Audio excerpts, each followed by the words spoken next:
Aujourd'hui sur Media Moula, le podcast qui explore le futur des médias, nous allons parler de médias B2B, business to business, et pour décrypter cet univers, nous recevons Jonathan, fondateur de Je bosse en grande distribution. Salut Jonathan, bienvenue et merci de participer à ce podcast. Est-ce que tu peux Bonjour Ronan, merci pour l'invitation. de rien, est-ce que tu peux te présenter pour notre audience? Ouais, alors donc j'ai plus l'habitude d'être derrière le micro en tant qu'intervieweur, mais c'est une position qui est assez cool aussi. Donc Jonathan, moi je suis fondateur de Je bosse en grande distribution, c'est un média que j'ai fondé il y a une petite dizaine d'années, on en reparlera. Et, voilà, moi je suis un ancien chef de rayon de la grande distribution et j'ai monté ce blog dans le but à l'époque de changer un petit peu le discours et le regard sur la grande distribution. Et tu vois, j'en vis maintenant depuis 3-4 ans. Ok, donc je bosse en grande distribution, est-ce que tu peux nous dire le quoi, le qui, le comment et le pourquoi, les objectifs et les raisons de lancer ce projet, sachant que tu as fait un shift effectivement d'un travail très terrain à un travail digital. Ouais, ça peut être une longue histoire. Moi, je suis un ancien chef de rayon. À l'époque, quand j'ai monté le blog, j'étais apprenti, et je trouvais que, l'information que je lisais à l'époque sur les médias généralistes, les médias spécialisés, n'était pas forcément, enfin, ne correspondait pas à la réalité que moi je vivais sur le quotidien, sur le terrain. Et je me suis dit: «Bah, je vais écrire du contenu que moi j'aimerais ou j'aurais aimé lire si j'étais étudiant ou manager en grande distribution». Et l'idée, c'était de rendre ce secteur qui était un petit peu opaque à l'époque, ça a quand même beaucoup changé maintenant, et de le rendre un peu plus transparent en partageant ma vision du métier, en partageant les coulisses, en partageant la relation avec les producteurs locaux, par exemple. Il y avait aussi un sujet autour de la communication locale déjà. Donc j'avais envie de participer à ça, à cette évolution, et je sentais que il y avait une place à prendre, il y avait une niche à prendre en tout cas. Et je suis parti de ce constat-là pour monter ce média à l'époque. Et tu avais déjà l'ambition de créer un business ou à l'époque c'était plus partager un peu ton ressenti et tu n'avais pas forcément Non, non, le business derrière? non, franchement, à l'époque, il y avait pas vraiment de j'avais pas d'arrière-pensée parce que le blogging, tu vois, en 2010, beaucoup se lançaient. Enfin, le blog, c'était le seul terrain d'expression à l'époque, hein. Tu avais TikTok, enfin, tu as TikTok aujourd'hui, Instagram aujourd'hui, mais le blogging à l'époque, il y avait que ça, et je crois que personne savait vraiment ce qu'on allait pouvoir en faire. On était finalement un peu aux prémices du web 2.0, donc j'avais pas d'arrière-pensée, j'avais pas de questions sur la monétisation, je savais pas. Mais je m'étais dit: si ça marche, bah, ça sera peut-être un plus sur un CV, tu vois? Super intéressant.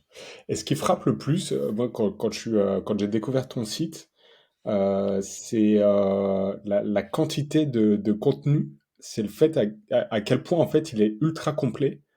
Et je me demande comment tu répartis ton temps entre création de contenu et tes activités de consulting, de monétisation. On reprendra peut-être le côté monétisation un Ouais. peu plus tard, mais voilà, moi, c'est ça qui m'intéresse de savoir. Ça a l'air d'être un boulot énorme. Alors, ça fait 10 ans que tu as que t'as le blog. J'imagine que tu n'as pas commencé avec autant de typologie de contenu, mais comment tu répartis ton temps, comment tu t'organises?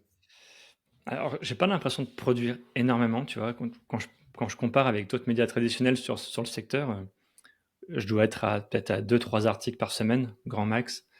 Bon, oui, il y a un podcast, il y a des communications sur les réseaux aussi.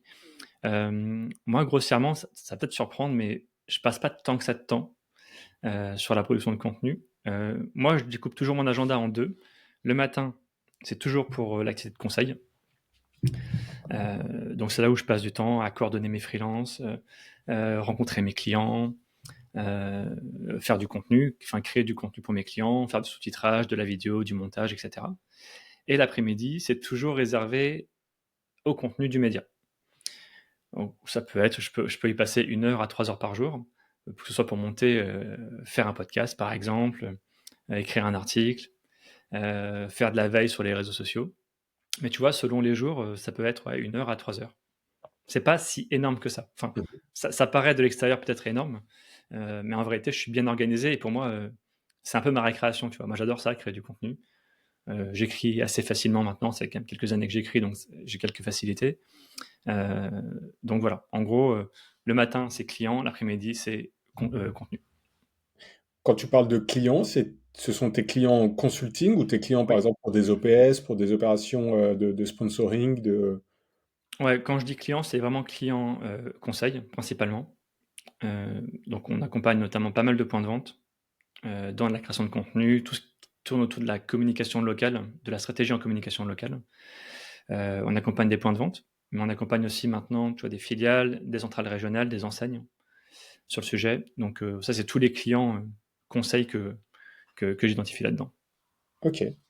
Et en termes de tes différentes activités, donc effectivement, tu as le média, tu as le consulting, tu as des produits, tu as des services, des formations en ligne que tu vends. Comment tu répartis, ou est-ce que tu peux nous donner des chiffres sur ce qui génère le plus de revenus pour toi, les sources peut-être secondaires? Ouais, on peut revenir un peu sur la peut-être sur la structure, Bien sûr. du média, tu vois? Moi, je le découpe en 3. Donc on a évoqué effectivement, le média, donc que je monétise aujourd'hui avec la publicité, enfin de la coproduction de contenu avec des annonceurs. On a le conseil, heu, donc enfin que j'ai listé juste avant.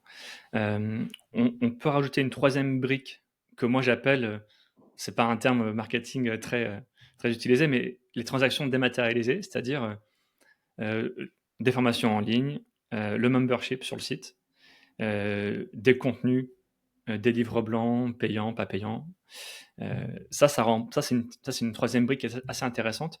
Mhm. Grosso modo, le média, c'est 30 des revenus, le consulting, c'est 40 des revenus et après, il y a une brique un peu plus large, enfin, où c'est un peu fourre-tout pour l'instant, qui représente à peu près 30, si je me trompe pas, donc 30-40, c'est ça, ouais, ça, 30. Je peux y glisser aussi, tu vois, des formations. On fait des formations, on fait des conférences. Je fais un peu d'affiliation. Donc, tu vois, il y a plusieurs petites sources de revenus qui sont pas encore très importantes, mais voilà, il y a plusieurs sources de revenus qui existent sur le média. Ok, très bien. Et tu as commencé, j'imagine, avec le consulting. Ta toute première source de monétisation, c'était le consulting ou autre chose? J'étais un peu à cheval sur les 2. En fait, enfin, quoique, tu vois, entre 2011 et 2019, j'étais uniquement sur du média, donc je vendais des bannières AdSense. Classiquement, je faisais un petit peu d'affiliation. C'était ma seule source de revenus, mais c'était très faible à l'époque, hein. Si je te dis 300 € par mois, c'était déjà voilà, c'était énorme pour moi, quoi. Mais quand j'ai quitté mon CDI pour, me lancer sur le média, j'étais à cheval sur les 2. C'est-à-dire que j'ai continué à développer le média, donc par la publicité et en même temps, j'ai ouvert le conseil. Bon, j'avais déjà des clients, des contacts un peu dans mon réseau, donc ça a pas été très compliqué à les trouver et voilà, j'ai lancé les 2 finalement en parallèle. Très bien. Et quand tu parles d'affiliation en B2B sur la niche grande distribution, est-ce que tu peux donner des exemples? Parce que j'ai du mal à voir quel type d'affiliation tu peux poser Ouais, sur ton site. nous, tu vois, on a une verticale très axée, communication locale.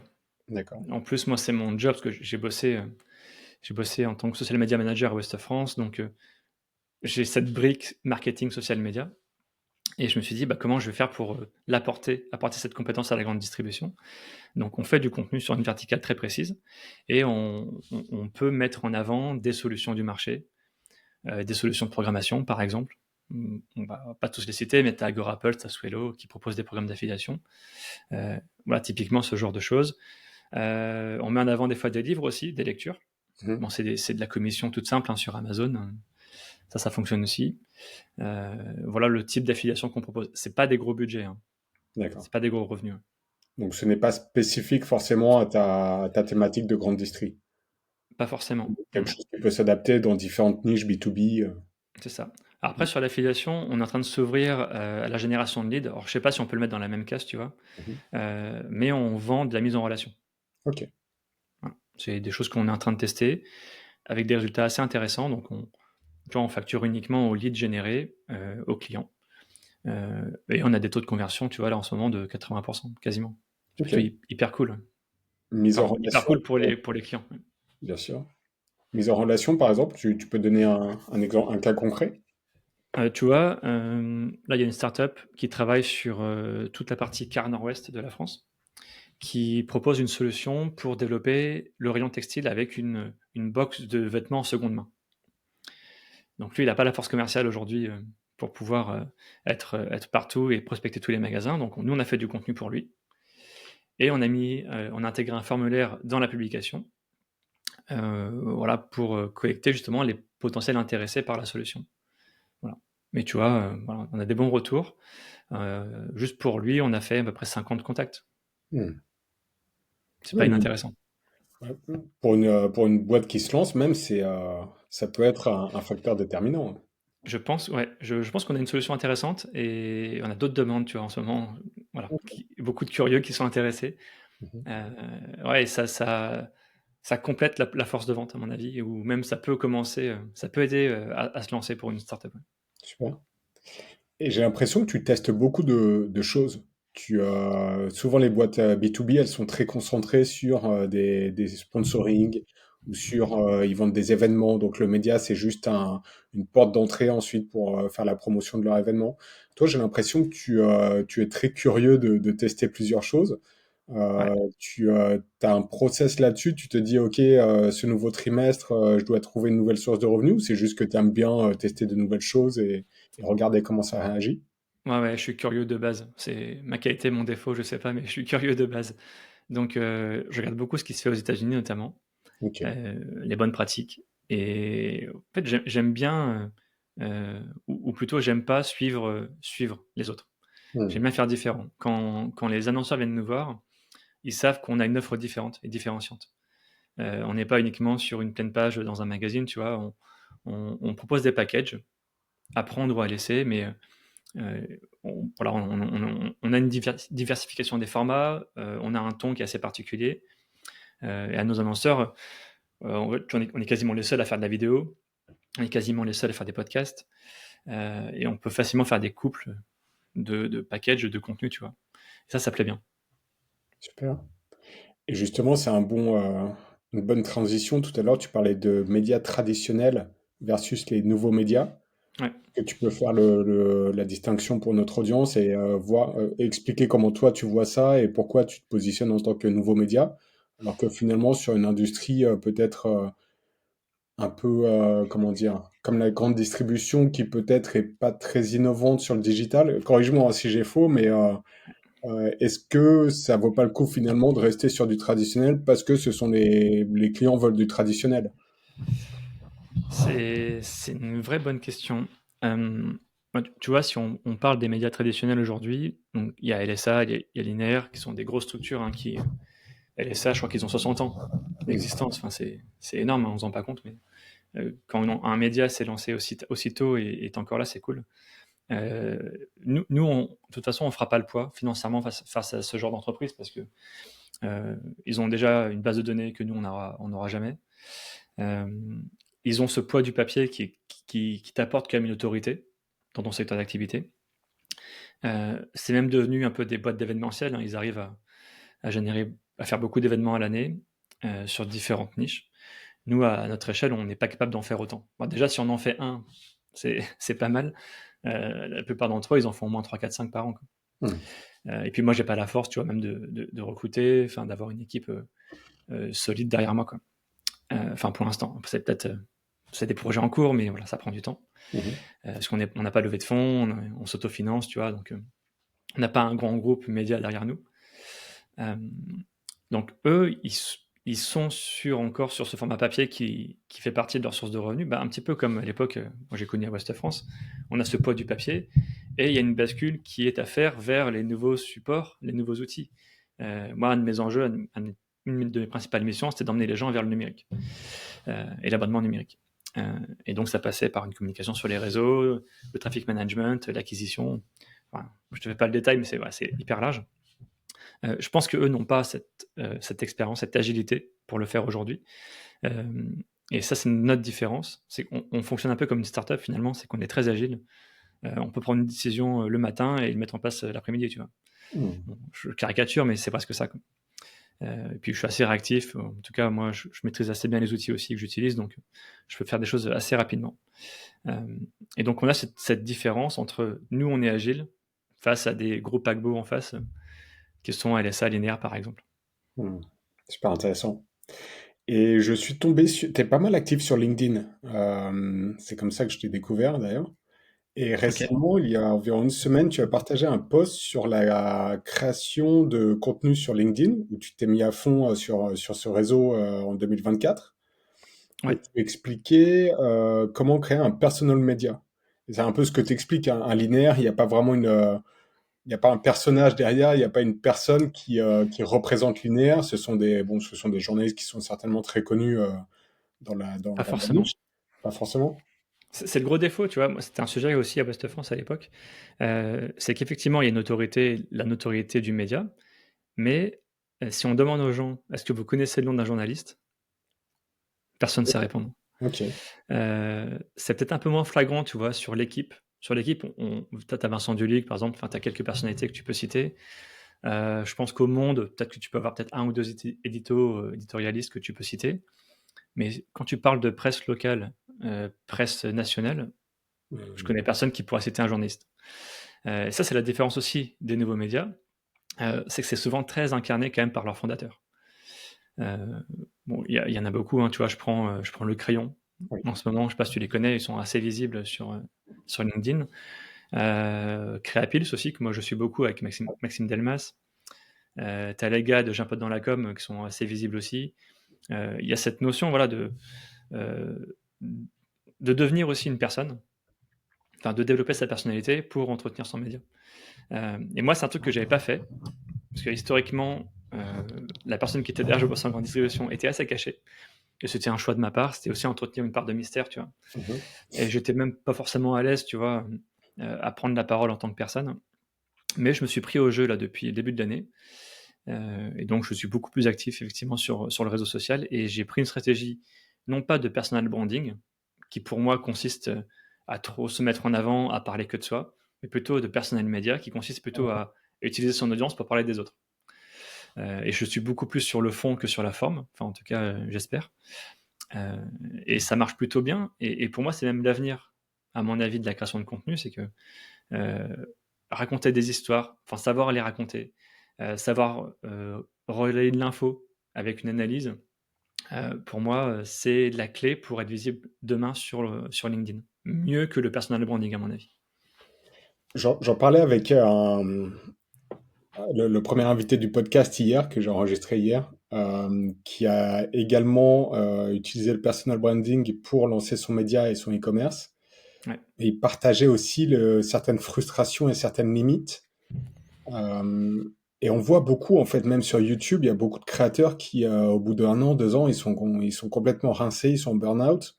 Parce que, en fait, il n'y a pas de distinguo entre le business et la personne. Et je pense que ouais, c'est très, très, très dur à gérer d'un point de vue personnel, business, ouais. organisation, etc. Et j'aime beaucoup la- la- l'aspect personal media versus personal branding. C'est la première fois que je l'entends et ça a beaucoup de sens, je trouve. Et c'est un peu, pour toi, c'est un peu un garde-fou. C'est justement parce que tu aurais peur de te cramer un peu en personal branding et de trop devoir te mettre en avant. Je déteste ça. Ok. Tu vois, sur Je bosse en grande distri, bon, j'ai très peu fait mon autopromotion. Je pense que beaucoup de gens l'auraient sans doute fait à ma place, enfin s'ils avaient pris ma place. Tu vois, on met très peu en avant nos services, je mets très peu en avant ma personne et c'est un choix. Et je pense que je changerai pas de stratégie parce que c'est ce qui m'a permis aujourd'hui de devenir aussi un média, d'autorité, tu vois? Bien Mais sûr. ça n'empêche pas d'avoir, ce parallèle avec une figure d'autorité représentée par son fondateur Mhm. et bah, ça nécessite de bien connaître comment fonctionne le contenu, comment fonctionne à la fois la temporalité du contenu, le chaud, le froid, le pas de côté. Pour moi, ça, c'est vraiment une connaissance de base quand tu veux te lancer là-dessus. Et comprendre aussi la notion de temps passé, l'effort passé sur un contenu. Moi, en tant que personne, enfin en tant que média de niche, je vais pas aller sur, une logique de suivi, de gros sujets parce que enfin, je vais refaire un peu la phrase, mais, si je veux m'extraire de la masse, il faut que je fasse différent. Donc si je vais sur du show, c'est contre-productif parce que en face de moi, j'ai des BFM, des Parisiens, des Ouest France. Mon intérêt, c'est plutôt d'être sur du pas de côté, donc de l'analyse plutôt 24-48 heures, ou vraiment du contenu froid. Et clairement, c'est Enfin, c'est comme ça que je fonctionne aujourd'hui sur mon contenu. Je fais très peu de shows, où je le fais uniquement, ça ne me prend pas de temps. Et je suis davantage sur de l'analyse, de la prise de recul, euh, de la pédagogie, tu vois. Et ça, c'est des contenus qui prennent effectivement plus de temps, mais qui sont beaucoup plus rentables dans la durée. Hmm. Et tu établis aussi une autorité peut-être que le contenu chaud ne permet pas. Peut-être, Hmm. peut-être, ouais, complètement. Ok. J'aimerais qu'on revienne un peu sur l'aspect vraiment niche, donc thématique de ton site. À quel point, c'est une question également que j'avais avec l'invité d'hier, à quel point une niche est trop niche en B2B? Il se posait la question de savoir est-ce qu'on peut faire des médias niches, alors pas forcément un site, hein, mais peut-être juste une page Instagram, un podcast, une newsletter, sur par exemple l'immobilier dans une certaine région. Alors est-ce que toi tu suis d'autres créateurs B2B dans des niches spécifiques? Est-ce que tu as des exemples? Est-ce que tu as un avis là-dessus? À quel point la niche est trop spécifique? Non, clairement, il faut se lancer d'abord sur une niche très spécifique au début. Donc, si demain je devais lancer un média, j'irais donc je choisirais une niche globale, mais j'irais chercher un sujet précis. D'accord. Si j'étais sur, tu vois, sur la grande distribution, peut-être que j'irais principalement, que sur la RSE, tu vois? Ou Hmm. que sur la consigne. Et après une fois que ton audience s'est un peu grossie, là tu peux élargir ta ligne édito. Bah, si tu veux t'extraire de la masse, c'est toujours pareil, hein, c'est une question de temps. Il faut pouvoir fournir du contenu de qualité, heu, rapidement, et donc bah, une journée ça dure 24 heures, hein, même si on en bosse peut-être que 7 ou 8. Bah, à un moment donné, il faut faire des choix et donc autant se spécialiser, se surspécialiser pour devenir, une figure d'autorité sur une niche très précise, Ok. plutôt que d'être trop généraliste. Ok. Donc l'autorité pour toi, c'est vraiment j'ai l'impression que c'est la clé du succès sur le média B2B. Ouais, se spécialiser. Moi, je sais plus qui disait ça, je crois que c'était un acteur qui disait, «Dans le monde d'aujourd'hui, tu as juste besoin de connaître une seule chose et de le connaître très bien». Ok. Et tu vois, bon après tu peux élargir évidemment ton spectre, mais voilà, tu connais très bien le podcast, bah, écoute, tu vas à fond sur le podcast et tu décortiques tout, tu penses le sujet au maximum et c'est comme ça que tu deviens une figure d'autorité à mon avis, Super. pas en étant généraliste. Ok. On va peut-être aborder les questions rapides, réponses rapides. Ouais. Il nous reste environ 5 minutes. Quel est l'outil ou le service que tu rêverais d'avoir là aujourd'hui Mmh. qui faciliterait vraiment ton boulot? Moi je suis très, veille. Tu vois, on n'en a pas forcément parlé, mais c'est un sujet qui est extrêmement, sous-coté. Savoir faire une veille, heu, c'est crucial. Moi j'aimerais bien un outil qui me sélectionne les contenus, les idées, les initiatives et qui s'alimente enfin qui travaille en machine learning et qui me propose des contenus en fonction de mes préférences, tu vois? Il y en D'accord. a sur le marché, mais c'est pas hyper précis. D'accord. Et tu as déjà pensé à en faire développer un avec l'IA, par exemple, ou à tester des choses là-dessus? Bah, il y a des outils sur le marché, hein, tu vois, tu as Amplify, VisiBrain, DigiMind, InnoReader, mais en fait, la dimension humaine, elle est pas remplacée. Ok. Ce qui Bon. ce qui fait la force d'une veille, c'est aussi, le choix, de l'individu, voilà. Ok. Quelles sont les tendances qui te stimulent le plus là dans le média B2B en ce moment? Alors moi, je suis avec beaucoup d'attention à SGE, donc Search Generative Engine. J'ai quelques retours là des États-Unis. Je vois que les médias traditionnels là-bas, s'effondrent un petit peu Ouais. et apparemment une des opportunités, c'est celle des médias de niche. Donc apparemment, la SGE mettra en avant davantage les contenus, bien nichés, et davantage aussi les médias qui font de la diversification de formats. Les podcasts auront peut-être plus de visibilité, les vidéos aussi, les réels, les TikTok et cetera. Mhm. Je suis assez, optimiste en tout cas sur ce que va apporter cette nouvelle fonctionnalité sur Google. Super. Ok. Bah écoute, t'es un des seuls qui est optimiste pour l'instant, donc c'est top. C'est top d'avoir ce point de vue. Enfin, en même temps, tu es encore une fois en business to business, mais les autres éditeurs auxquels je parle, qui sont en B2C, c'est plutôt, en ce moment, c'est un peu la frayeur, quoi. Ouais, je Euh, comprends. Mais apparemment sur le B2B de niche, les retours sont plutôt bons. On ok, parle même de 10-15 de trafic en plus, tu vois? top. Ok, bah j'espère que tu pourras en profiter, alors. J'en parlerai, je t'en parlerai. Super. Et quel est, selon toi, le futur des médias B2B? Du moins ta vision. Ouais, ça c'est pas une question facile. Je pense qu'on va aller davantage vers de l'expérientiel. et je pense qu'on va casser un peu les frontières entre le digital et et le physique. Moi, quand je pense à l'expérientiel, je pense surtout à l'événement. Je pense que c'est un des sujets sur lesquels on va aller nous, c'est de proposer demain à des abonnés, bah, de se rencontrer, d'accéder peut-être à des événements particuliers, d'organiser une journée pour aller voir, je sais pas, des acteurs clés du marché. Je pense que le futur, c'est l'expérience. L'expérience digitale, oui, et l'expérience physique aussi. C'est un peu drôle comme réponse, mais à mon avis, moi, je me vois bien aller vers ça, tu vois. Ouais. Bah, en plus, tu es dans un truc, ouais, tu peux visiter des centrales d'achat avec des abonnés, des rayons, faire Carrément. un Un espèce nouveau concept. de... Ouais, c'est top, top. Est-ce qu'il y a un média qui t'inspire ou qui t'a... Alors, à l'époque où tu as lancé, j'imagine qu'il n'y en avait pas vraiment. Mais est-ce qu'il y a un média, toi, qui t'inspire beaucoup en ce moment? Moi, j'ai toujours été un grand fan de Digiday, D'accord. donc le média américain. Ouais. Donc Digiday Group, hein, qui a Digiday, qui a Modern Retail, Mhm. qui est aussi un média sur le retail. Ils ont d'autres médias, mais je ne les connais pas forcément. J'ai toujours trouvé hyper quali ce qu'ils faisaient. Pour moi, c'est le média qui m'inspire le plus. Sinon, en France, tu as Humanoid qui bosse bien. Enfin, que j'aime beaucoup. Avec Numérama, Frandroid, Mademoiselle. Voilà, ils ont un peu cette même stratégie aussi de sortir de la masse en se différenciant dans le contenu, dans les formats. Et je trouve ils ont bien réussi leur pari avec une diversification sur TikTok, sur Insta, sur YouTube.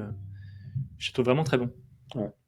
Et ils testent beaucoup de choses. Ils testent Ils beaucoup de testent choses, beaucoup de comme choses aussi. Ouais. le live shopping aussi, alors que c'est vraiment pas évident en France. Ouais, Ouais, c'est un super groupe. C'est un ouais. super groupe. Et quel est le média que tu rêverais de lancer? Alors, peut-être en B2C, peut-être. On se met un peu en sentier, hors des sentiers battus. Ouais, j'avoue que j'ai un coup de cœur moi, en ce moment pour Legend, qui est animé par Guillaume Play. Que ce soit en podcast, en vidéo, je trouve. Bon, déjà, il est plutôt cool à écouter. Mhm. Et les invités sont vraiment hyper bien choisis, quoi. Alors, on a un bon mix entre des personnalités et des anonymes. Et moi, je me verrais bien faire un média, tu vois. Enfin, je rencontre beaucoup de gens en plus dans mon quotidien. Et des gens qui ont des super anecdotes à raconter, et qui ont des super parcours. Et je trouve ça génial de pouvoir demain créer un média et les mettre en lumière. Et je me verrais bien, ouais, faire ça, tu vois. Bon, peut-être pas tout de suite, mais j'en rêverais de le faire, tu vois. Ok. Donc, le podcast, c'est vraiment un format qui te branche. Ouais, enfin, podcast vidéo, du coup, tu vois. Ouais. Mais vraiment en mode un peu anonyme, en allant chercher des personnalités qu'on voit pas qu'on voit nulle part. Mhm. Ce qui est un peu aussi le défaut des médias traditionnels, c'est que c'est toujours les mêmes personnes qui parlent.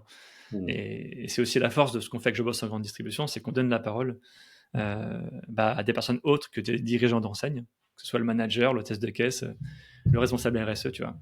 Et j'aime beaucoup ce travail-là de faire parler les gens qui ont des belles histoires à raconter. Top. Est-ce que tu cherches des partenaires, des financements, des contacts? Donc j'en profite pour te demander, comme ça tu peux peut-être que parmi notre audience, nos auditeurs, il y a quelqu'un qui est intéressé pour un partenariat ou je te Bah, laisse la perche. ouais, des partenariats effectivement de co-création de contenu, hein. Nous, on est toujours à la recherche de belles boîtes qui veulent enfin, toucher une audience dans le retail et qui sont prêtes à créer du contenu avec nous. Donc oui, pourquoi pas. Ok, très bien. Bah écoute, je mettrai peut-être si sur LinkedIn, j'imagine que c'est le meilleur moyen de te contacter. Ouais, LinkedIn, je suis très réactif, ouais, pas de souci, ouais. Ok, super. Bah, je mettrai les liens en description. Ça marche. Ok, super. Bah écoute, c'était super intéressant et j'espère qu'on pourra faire un autre épisode effectivement sur quand tu lances des événements, pourquoi pas des événements physiques, parce que ça, effectivement, la frontière entre physique et digital, je pense que c'est un gros sujet et donc ça sera avec plaisir. Merci beaucoup, Jonathan. Merci vraiment pour l'invitation, avec grand plaisir. À plus.